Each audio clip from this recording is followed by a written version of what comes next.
2.5 साल के निर्माण कार्य और तमाम विवादों के बीच प्रधानमंत्री नरेंद्र मोदी ने 28 मई को नए संसद भवन का उद्घाटन किया। हालांकि विपक्षी पार्टियों के नेता इस कार्यक्रम में शामिल नहीं हुए क्योंकि उन्होंने राष्ट्रपति से उद्घाटन कराने की मांग की थी। बहरहाल देश को नया संसद मिल गया है। सवाल ये है कि 1200 करोड़ रुपए खर्च करके बनाए गए नए संसद भवन में क्या खास है, और सवाल ये भी कि पुरानी संसद का अब क्या होगा। सरकार के मुताबिक संसद के बढ़ते काम के कारण नई इमारत की जरूरत महसूस की गई। अभी का संसद भवन ब्रिटिश दौर में बना हुआ था, जो करीब 100 साल पुराना है। इसका निर्माण 1921 में शुरू हुआ था और 1927 में पूरा हुआ। सरकार का कहना है कि पुरानी बिल्डिंग में जगह की कमी है और आधुनिक सुविधाओं की व्यवस्था नहीं थी। इसके अलावा मौजूदा संसद भवन को लेकर कई तरह की सुरक्षा चिंताएं भी जताई गईं, जैसे फायर सेफ्टी, क्योंकि इस इमारत का डिजाइन मॉडर्न फायर नॉर्म्स के हिसाब से नहीं है। वहीं नई संसद की खासियत की बात करें तो दोनों सदनों की क्षमता बढ़ाई गई है। लोकसभा में 888 सांसद बैठ पाएंगे, जबकि राज्यसभा में 300 सांसद। दोनों सदनों की संयुक्त बैठक के दौरान लोकसभा में 1272 सांसद बैठ सकेंगे। पुराने वाले की तरह नई बिल्डिंग सेंट्रल हॉल नहीं है। इसके बजाय संयुक्त सत्र के लिए लोकसभा कक्ष का ही इस्तेमाल किया जाएगा। लोकसभा हॉल को भारत के राष्ट्रीय पक्षी मोर की थीम पर डिजाइन किया गया है, जबकि राज्यसभा हॉल को भारत के राष्ट्रीय फूल कमल की थीम पर बनाया गया है।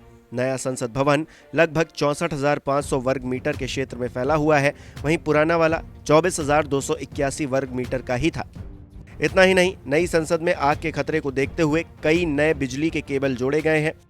पुराने संसद भवन में पानी की सप्लाई लाइनों, सीवर लाइनों, एयर कंडीशनिंग और सीसीटीवी की वजह से बिल्डिंग की एस्थेटिक्स खराब हो गई थी, तो इस बार एस्थेटिक्स का खास ख्याल रखा गया है। नए भवन में अत्याधुनिक तकनीक का इस्तेमाल किया गया है। वोटिंग में आसानी के लिए बायोमेट्रिक्स है। डिजिटल भाषा व्याख्या या अनुवाद प्रणाली है। हॉल के अंदरूनी हिस्सों में वर्चुअल साउंड स्टिमुलेशन फिट किया गया है ताकि साउंड का सही लेवल तय हो और आवाज गूंजे ना। नई बिल्डिंग विकलांग लोगों को ध्यान में रखकर बनाई गई है। विकलांग व्यक्ति आसानी से किसी भी हिस्से में आ जा सकते हैं। तो ये तो हुई संसद की खासियतें।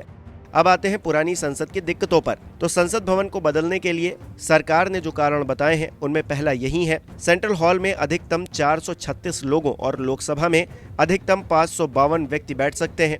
संयुक्त सत्र के दौरान कम से कम 200 अस्थायी सीटें गलियारों में जोड़नी पड़ती हैं, जो असुरक्षित है। सेंट्रल विस्टा प्रोजेक्ट के वेबसाइट के मुताबिक मंत्रियों के लिए जो कार्यालय और मीटिंग रूम, प्रेस रूम और खाने की सुविधा आदि मौजूद है, वो काफी नहीं है। मेकशिफ्ट के आधार पर काम चलता है। पिछले कुछ सालों में तकनीक के साथ बने रहने के लिए पुराने भवन में कई बदलाव किए गए। इसकी वजह से भवन की संरचना पर असर पड़ा है। मसलन 1956 में इमारत के बाहरी हिस्से में 2 नई मंजिलें जोड़ी गईं। इससे सेंट्रल हॉल का गुंबद ही छिप गया। फिर एक बार खिड़कियों को ढकने के लिए जाली लगाई गई, तो दोनों सदनों के हॉल में रोशनी ही कम हो गई। पुरानी बिल्डिंग में अलग अलग तकनीकी इंफ्रास्ट्रक्चर, चाहे वो बिजली हो या एसी, और सुरक्षा से जुड़े फीचर्स सरकार के मुताबिक वो पुराने हो चुके हैं। पुरानी इमारत भूकंप से सुरक्षित नहीं थी। इसके सर्टिफिकेशन के लिए सदन की संरचनात्मक ताकत को टेस्ट करना पड़ेगा और ऐसे टेस्ट से संसद के कामकाज बाधित होंगे। ये इसलिए भी बड़ी चिंता है क्योंकि नई बिल्डिंग के बनने के दौरान दिल्ली एनसीआर में भूकंप का जोखिम बढ़ गया है।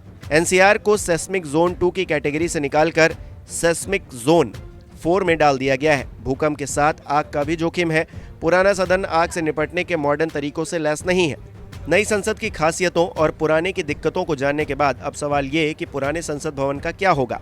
तो अभी सरकार ने इसके बारे में कुछ साफ नहीं कहा है। हालांकि केंद्रीय मंत्री हरदीप सिंह पुरी ने मार्च 2021 में राज्यसभा में बताया था कि एक बार नया संसद भवन तैयार हो जाने के बाद मौजूदा भवन की मरम्मत करानी होगी। उन्होंने इसके वैकल्पिक इस्तेमाल की बात भी कही थी। हालांकि ये जोड़ा था कि इस पर कोई व्यापक विचार नहीं किया गया है कि उसे किस तरह इस्तेमाल में लाना चाहिए।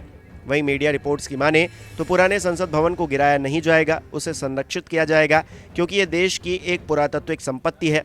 इमारत को इस तरह से व्यवस्थित किया जाएगा कि संसदीय आयोजनों के लिए इसे नए भवन के साथ इस्तेमाल किया जा सके।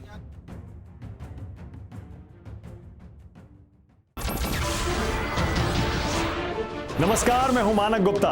अगर आपको हमारा ये वीडियो पसंद आया हो तो इसे लाइक और शेयर जरूर करें, और हाँ, हमें सब्सक्राइब और फॉलो करना ना भूलें ताकि आप देश और दुनिया की कोई खबर मिस ना करें। तो जुड़े रहिए हमारे साथ और देखते रहिए न्यूज़ 24।